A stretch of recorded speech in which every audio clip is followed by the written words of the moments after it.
حضرت نوح علیہ السلام کی قوم کو حضرت نوح علیہ السلام نے 1500 سال سمجھایا ہے.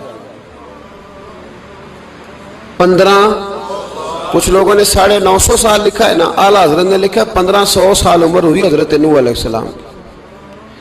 اللہ تعالیٰ بندے کو جلدی سزا نہیں دیتا، بلکہ قرآن مجید میں ایک جگہ رب کریم اس طرح بھی فرماتا ہے کہ جب بندے مجھے بھول جاتے ہیں تو میں ان کے لیے نعمتوں کے دروازے کھول دیتا ہوں. بندہ سمجھتا ہے کہ میں کچھ تو ہے نا کہ میرے اندر کہ میں جدھر جاتا ہوں خیر ہی خیر ہو جاتی ہے. وہ سمجھتا ہے کہ میری عقل ہے، حالانکہ اللہ اسے ڈھیل دیتا ہے. اللہ اسے ڈھیل دیتا ہے. گناہوں کی سزا کے 3 طریقے ہیں.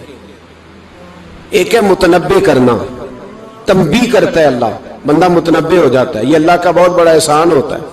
ایک ہوتا ہے مہلت دینا، اور ایک تیسرا ہوتا ہے اللہ خفیہ تدبیر کرتا ہے. تھوڑا سا سمجھیے گا، انسان پر کوئی آزمائش آئی، فوراً اس کی چھٹی اس نے کہا کہ وہ فلان جگہ غلطی کی تھی تب ایسا ہوا ہے. ہوتا ہے نا کئی دفعہ آواز آتی ہے نا اندر سے، چلیں بول دیں کچھ نہیں ہوتا آپ کو. اللہ جانتا ہے یہاں کوئی کچھ نہیں کہے گا آپ کو، اور ہماری تو ویڈیو بھی نہیں گھومتی، یعنی خبر بھی نہیں ہو کہ کس نے ہاں کر دی کس نے نہ کر دی. آپ بغیر ٹینشن کے بات چیت کریں، آج کچھ نہیں ہوتا ہے انشاءاللہ تعالی. آتی ہے اندر سے آواز.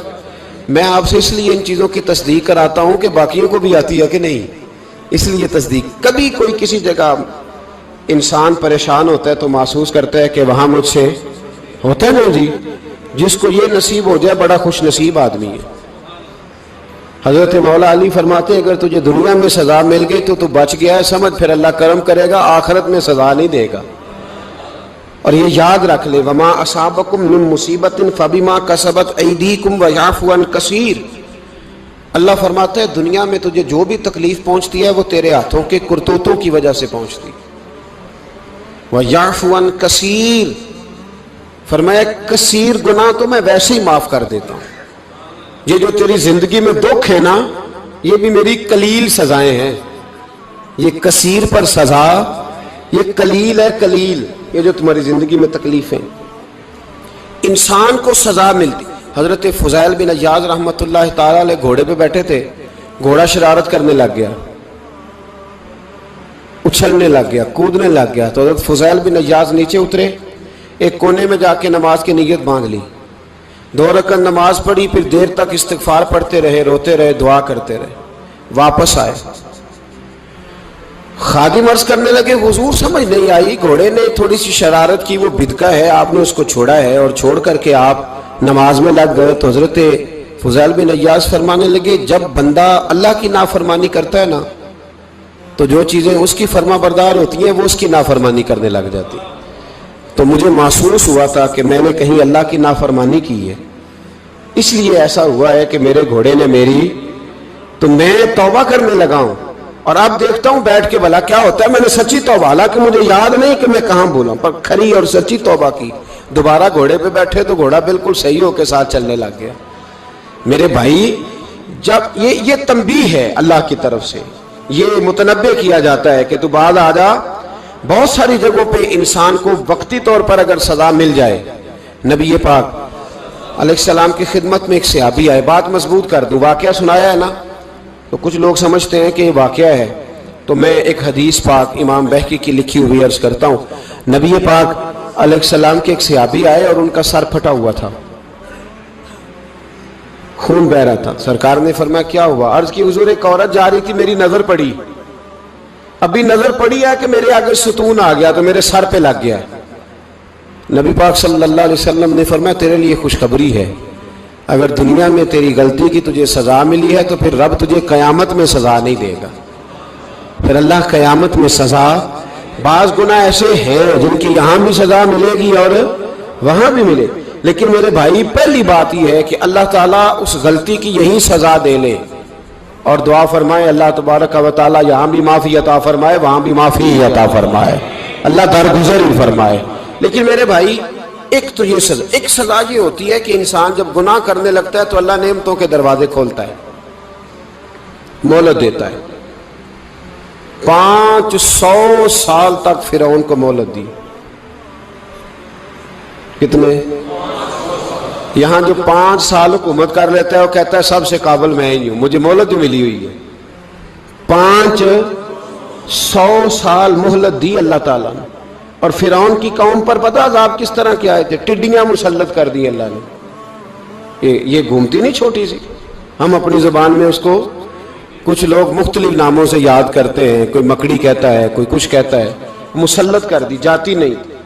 ان پر بنی اسرائیل کے ان مقابل جو فرعون کی قوم تھی، ان پر الزام اس طرح کا عذاب آیا کہ مینڈک مسلط کر دی اللہ تعالیٰ۔ برتن کھولتے تھے اندر مینڈک نکلتا تھا، دنیا کی ہر دوائی استعمال کرتے تھے لیکن مینڈک نکل آتا تھا۔ تھوڑا سا سمجھا کریں چیزوں کو، ہمارے رنگ نہیں زیادہ گورے کہ ہم پر عذاب نہیں آتا۔ کوئی بہت زیادہ اللہ تعالیٰ معاف فرمائے دولت نہیں جمع کرا بیٹھے شاہی خزانے میں کہ ہم سے پوچھا نہیں جائے گا۔ یہ مہلت ہے، مہلت کو مہلت سمجھو۔ پھر جب پکڑ آتی ہے نا اللہ کریم کی، میں نے دیکھا ہے کروڑوں روپیہ، 6 اولادیں، ایک شخص کے بچے باہر سے آ رہے تھے، وہ بندہ بیمار تھا، مجھے کہنے لگا حضرت جی دعا کریں میں ان کے آنے سے پہلے مر جاؤں ورنہ آ کے مجھے مار دیں گے، دعا کریں۔ اتنی بے سکونی، کروڑوں روپیہ پڑا ہے تو یہ عذاب نہیں؟ کوئی ضروری ہے کہ پتھر ہی برسیں گے تو سمجھ آئے گی؟ یہ جو سگا بیٹا بوڑھے باپ کے قریب سے گزر جاتا ہے، سلام نہیں لیتا تو اس کو عذاب نہیں سمجھتے؟ یہ جو امت کی بیٹیاں، امت کی بچیاں، ہماری بچیاں ایک سال کے اندر 75,000 ہزار بچی ایک ڈویژن سے بھاگ کے شادی کر رہی ہے، اور ایک صوبے سے، تو اس کو آپ اللہ کا عذاب نہیں سمجھتے؟ یہ معمولی بات ہے؟ نہیں ہمارے رنگ ہو رہے ہیں، ہم بڑے سمارٹ ہیں۔ 1500 سال مہلت دی نوح علیہ السلام کی قوم کو۔ کتنے سال؟ بول کے بتائیے، بول کے دوبارہ بولیے۔ 1500 سال۔ کوئی آدمی اپنی سمارٹنس پہ خوش نہ ہو جائے کہ 20 سال ہو گئے میں تو نافرمانی بھی کر رہا ہوں، روٹی بھی پک رہی ہے، میں تو حرام بھی کھا رہا ہوں، پھر بھی سب ٹھیک ہے۔ 1500 سال مہلت دی۔ پھر حضرت نوح کہنے لگے اللہ میں نے تو بڑا سمجھایا، نہیں باز آتے۔ تو رب کریم نے فرمایا کشتی بناؤ۔ اللہ کے پیغمبر کشتی بنانے لگے تو قوم مذاق اڑانے لگ گئی۔ اب کیا کرنے لگے ہو؟ اب کشتی بنانے لگے ہو، خیر تو ہے، قوم مذاق اڑا رہی ہے حضرت نوح علیہ السلام کا۔ آپ نے کشتی بنائی، پانی کہاں سے نکلا؟ نہ بارشیں ہوئی، نہ سیلاب آئے، ایک تندور تھا اس کے اندر سے پانی نکلنا شروع ہو گیا۔ کبھی تندور سے بھی پانی نکلا ہے، پر جب نکالنے والا چاہتا ہے تو وہاں سے بھی ایک تندور سے پانی نکلا۔ اتنا نکلا، اتنا نکلا، اتنا نکلا کہ قوم ساری ڈوب گئی۔ قرآن مجید کے صفحات شہادت دیں گے کہ حضرت نوح کی قوم کا بچہ بہ گیا، بچے صرف وہ تھے جو حضرت نوح کے ساتھ ہو گئے، تباہ ہو گئی۔ اللہ بے نیاز ہے، بے نیاز۔ 1500 سال مہلت ملے اور تو پھر بھی کہے رب بڑا کریم ہے، معاف کر دے گا۔ 1500 سال تجھے گنجائش دے اور تو کہے کوئی نہیں، بات معافی ملنی چاہیے ابھی بھی۔ میرے بھائی، حضرت صالح علیہ السلام کی قوم، حضرت صالح نے تبلیغ شروع کی تو کہنے لگے پہلے معجزہ دکھاؤ۔ جی آج تو نہیں لوگ معجزے مانگتے، آج بھی لوگ کرامتے اور معجزے، اللہ معاف کرے، جو چیزیں معجزہ تو ہو نہیں نہ سکتا، لیکن آج بھی لوگ، آپ یقین کریں، کہتے ہیں یہ بڑی نمازیں پڑھتا ہے تو پھر بخشا کیوں نہیں گیا، پھر کیوں نہیں منو سلوا کیوں نہیں اترا اس پر، پھر میں بھی اسی طرح ہی ہوں، کیا اس کے اندر خوبی آ گئی؟ مولوی بھی ویسے ہی ہے، صوفی بھی ویسے ہی ہے، لوگ مانگ نہیں رہے، لوگ دلیلیں مانگ نہیں رہے، ابھی بھی لوگ بحث نہیں کرتے، کیا فرق آ گیا جی، ویسے ہی ہیں سارے۔ اللہ تعالیٰ سے ڈرنا چاہیے، ہمیں سامنے والے کی طرف دیکھ کر صحیح ہونے کا حکم نہیں ہے، ہمیں اپنی اصلاح کا حکم ہے، اپنی طرف دیکھ کے اپنے آپ کو ٹھیک کرنے کا۔ الزام لگا کے گزر جانا اس کا کوئی مطلب؟ سنو اور یاد رکھو، حضرت صالح علیہ السلام سے کہنے لگے پہلے معجزہ دکھائیں، تو حضرت صالح علیہ السلام نے فرمایا اونٹ کہاں سے پیدا ہوتے ہیں؟ کہا اونٹنی کے بطن سے۔ فرمایا آؤ میں تمہیں پہاڑ کے اندر سے اونٹنی پیدا کر کے دکھاتا ہوں۔ کہاں سے؟ پہاڑ کے اندر سے۔ حضرت نوح ساتھ لے کے گئے تو پہاڑ کے اندر سے اونٹنی نکلی، اور اونٹنی بھی گابن تھی، اس کے پیٹ میں بچہ، اور اونٹنی اتنا دودھ دیتی تھی کہ ساری بستی دودھ پی جاتی تھی، پھر بھی دودھ بچ جایا کرتا تھا۔ لیکن حضرت نوح علیہ السلام نے فرمایا اب تم نے دیکھ تو لیا یہ اسے، یہ جتنا دودھ دے گی روٹی بھی اتنی کھائے گی، ایک دن تم سارے پانی پیو گے، ایک دن یہ سارا پانی پیا کرے گی، ایک دن تم سارے باقی جانوروں کو گھاس کھلاؤ گے، ایک دن یہ اونٹنی، اور اونٹنی کا نام کیا؟ ناقۃ اللہ، اللہ کی اونٹنی۔ کس کی اونٹنی؟ نام کیا ہے؟ اللہ کی، یہ اللہ کی اونٹنی ہے۔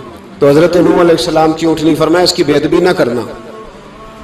باز نہیں آئے لوگ، باز نہیں آئے، کہنے لگا جی دودھ دینا تو ٹھیک ہے، پر یہ جو سارا پانی پی جاتی ہے نا یہ صحیح نہیں، یہ جو ساری گھاس کھا جاتی ہے یہ نہیں ٹھیک، دودھ دینا تو ٹھیک ہے پر یہ نہیں صحیح۔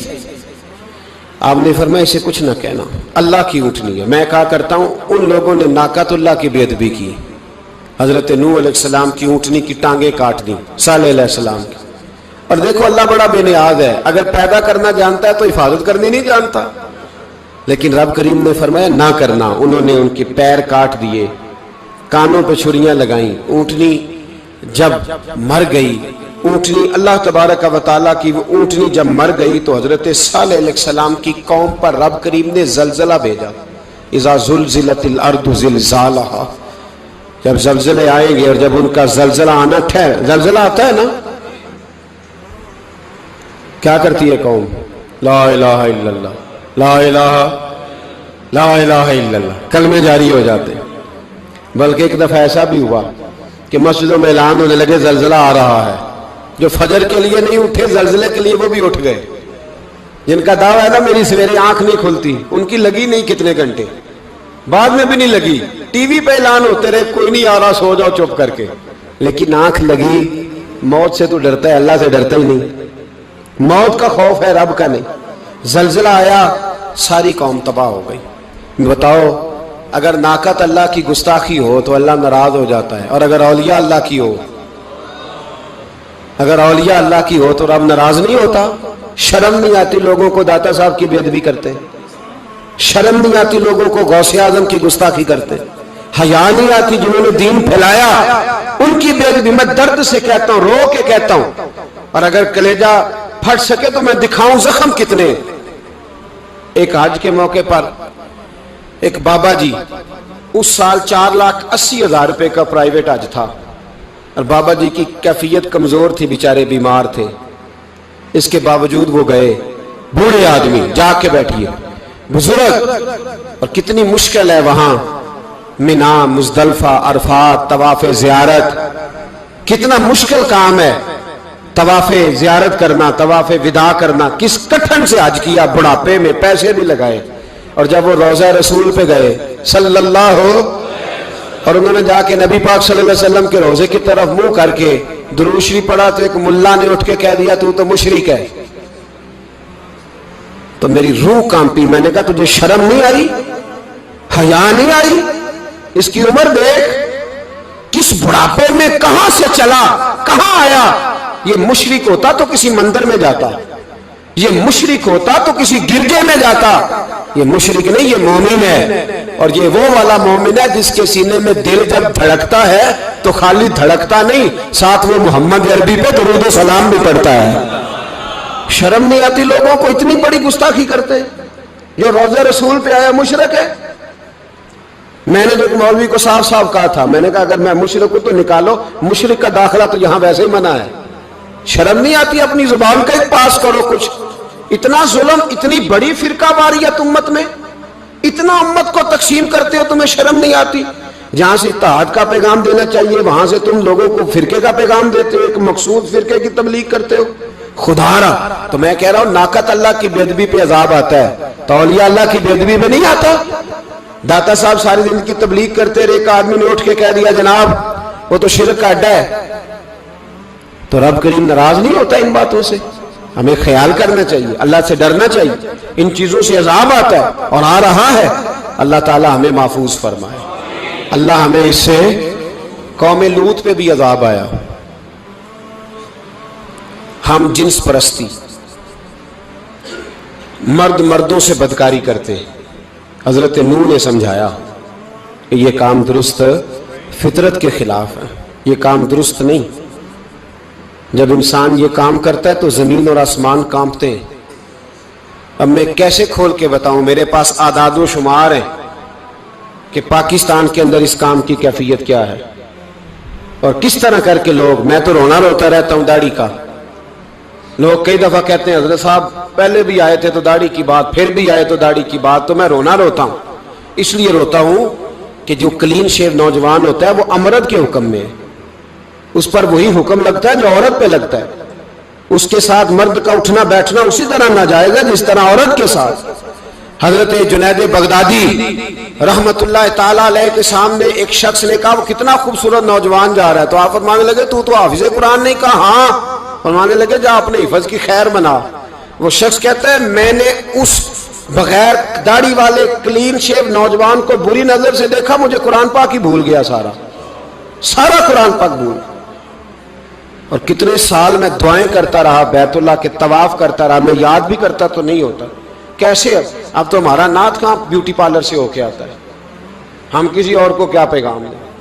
وہ پیغام، وہ نظام، وہ طریقہ کار جس کا حکم تھا شریعت میں، قوم لوط پر عذاب آیا۔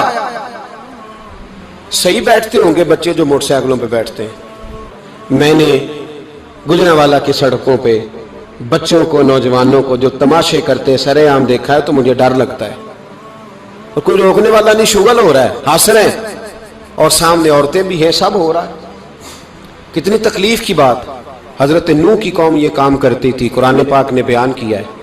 حضرت نوح نے سمجھایا، فرمایا رب کریم نے تمہیں اپنی خواہش پوری کرنے کے لیے جائز طریقہ عطا فرمایا، عورتوں سے نکاح کرو، اور اس نکاح کی برکت سے جو اللہ تمہیں اولاد دے گا اس کو اللہ تبارک و تعالیٰ تمہارے لیے باعث بخشش بھی فرمائے گا۔ لیکن جب قوم نہ مانی تو جو قوم میں لوط کا عمل کرے اس کا علاج قرآن نے بیان فرمایا کہ آسمان سے پتھر برسیں گے، پھر پتھر برسے، اور جن کے بڑے بڑے اچھے دماغ تھے ان کے دماغ چکنا چور کر دیے گئے، تباہ کر دیے گئے، ان کے دماغ زمین پر بچھاڑ دیا گیا۔ اللہ مہلت دیتا ہے، لیکن اس کا مطلب یہ نہیں کہ انسان توبہ ہی نہ کرے۔ حضرت شعیب علیہ السلام کی قوم پر بھی عذاب آیا، اس لیے کہ بددیانتی کرتی تھی، ناپ تول میں کمی کرتی تھی۔ میں نے کہا تھا شب قدر کی رات کہ یہ کوئی تماشا ہے کہ شب رات آئی تو ساری رات روتے رہے، یا اللہ معاف کر دے، یا اللہ معاف کر دے، رو رو کے چیخے مار مار روئے۔ شب قدر آئی تو پھر چیخے ماری، ساری رات روئے۔ تو جس بندے کا پروگرام ہی نہیں سویرے بدلنے کا، دکان پہ بیٹھ کے پھر وہی ناپ تول میں کمی، پھر وہ اللہ تعالیٰ معاف کرے۔ میں ایک مضمون پڑھ رہا تھا تو وہ فوڈ کے اسپیشل لوگ تمہیں لکھا تھا مہربانی کرو ملاوٹ ہی اچھی چیز کی کر لو، مرچ میں کیری تو نہ ملاؤ اینٹوں کی، وہ تو بیمار کرتی ہے، وہ تو خون کی آنتوں کو روک دیتی ہے۔ وہ کہنے لگا، اور وہ کہتا میں تمہیں بتاتا ہوں کون کون سی چیز ملائی جا سکتی ہے، وہ ملا لو۔ خدا را اس قوم پہ رحم کرو، مہربانی۔ ایک دوست ہے ہمارے، میں وزیر آباد میں ان کے گھر بیٹھا تھا تو ایک میڈیکل، میرا کسی شخص پہ اعتراض کرنے کا میں مجموعی بات کرتا ہوں۔ میں ایسے ڈاکٹروں کو جانتا ہوں جو اللہ تعالیٰ فضل کرے سچ مچ کے نیک ہیں، اچھے لوگ۔ تو بچے کا میڈیکل سٹور ہے، تو والد بیمار ہو گیا، تو وہ کہتا ہے ابا جی ڈاکٹر صاحب نے کہا آپ کو ڈرپ لگنی ہے، تو سگے باپ کو ڈرپ لگانے لگا، تو باپ کیا کہتا ہے پتر تیری مہربانی مینوں کوئی اصلی لائی، وہ نہ لائی جڑی لوکاں نوں لانا ہے۔ اب وہ پیار سے سنا رہا ہے بات۔ میں نے اسے کہا کہ یہ تو ڈوب مرنے کا مقام ہے نا، ڈوب مرنے کا مقام، کہ جس ملک کے اندر دوائی بھی صحیح نہ بکے، اصلی نہ ملے دوائی بھی، اور پھر وہ قوم کہے کہ ہم نے تو پورے روزے رکھے، ہم نے تو بڑا صدقہ اور خیرات کیا، دوائی بھی اثر نہ ملے۔ جناب شعیب علیہ السلام کی قوم ناپ تول میں کمی کرتی تھی، تو اللہ تبارک و تعالیٰ نے ان پر بتا عذاب کس طرح کا بھیجا، شدید گرمی ہوئی۔ اللہ ہمیں محفوظ فرمائے، سارے آمین کہہ دیا۔ دیکھیں کتنا اچھا موسم کر دیا رب کریم، اللہ ہمیں محفوظ فرمائے، اللہ رحمت فرمائے۔ شدید گرمی کی لہر آئی، باہر اتنی گرمی ہوئی کہ لوگ اپنے گھروں میں گھس گئے۔ جس طرح سورج کی شعائیں گھروں کے اندر داخل ہو جاتی ہے، اس طرح گرمی کی لہر اندر داخل ہوئی، اور جس طرح کسی کو آگ لگ جائے تو وہ آدمی اچھلتا کودتا ہے نا، اس طرح یہ لوگ اچھلنے لگے اور اچھل کود کے مر گئے۔ جرم کیا تھا؟ ناپ تول میں کمی کرتے۔ حضرت داؤد کی قوم بھی تباہ ہوئی۔ جرم کیا تھا؟ ہفتے والے دن مچھلیاں نہیں پکڑنی تو یہ پکڑتے تھے۔ حکم ہے نا مسلمان کو نماز کے ٹائم کوئی اور کام نہیں کرنا، نماز پڑھنی ہے۔ میرا خیال ہے مسلمان تو فٹافٹ آ جاتے ہیں، سارے ہی پہنچ جاتے ہیں نا مسجدوں میں۔ ہلکا ہلکا بول رہے ہیں آپ، کیوں نہیں پہنچتے؟ اگر حضرت سیدنا، اور پتہ انہیں سزا کیا ملی؟ اللہ نے فرمایا اس ٹائم عبادت کرنی ہے، کام نہیں کرنا، وقت نہیں ہے کام کا۔ انہوں نے مچھلیاں پکڑی، 12,000 لوگ تھے۔ پتہ ہے مالک نے سزا کیا دی؟ بندر بنا دیا اللہ کریم۔ قرآن مجید کا پہلا سپارہ پڑھے، فَجَعَلْنَاهَا نَكَالًا لِمَا بَيْنَ يَدَيْهَا وَمَا خَلْفَهَا۔ اللہ فرماتے ہیں پچھلوں کے لیے بھی عبرت بنا دیا، بعد والوں کے لیے بھی عبرت، نشان عبرت بنا دیا۔ بندر بن گئے، اور جو ان کے دوست جو بچ گئے تھے ان کے پیر چومتے تھے، روتے تھے۔ 3 دن بندر بن کے زندہ رہے۔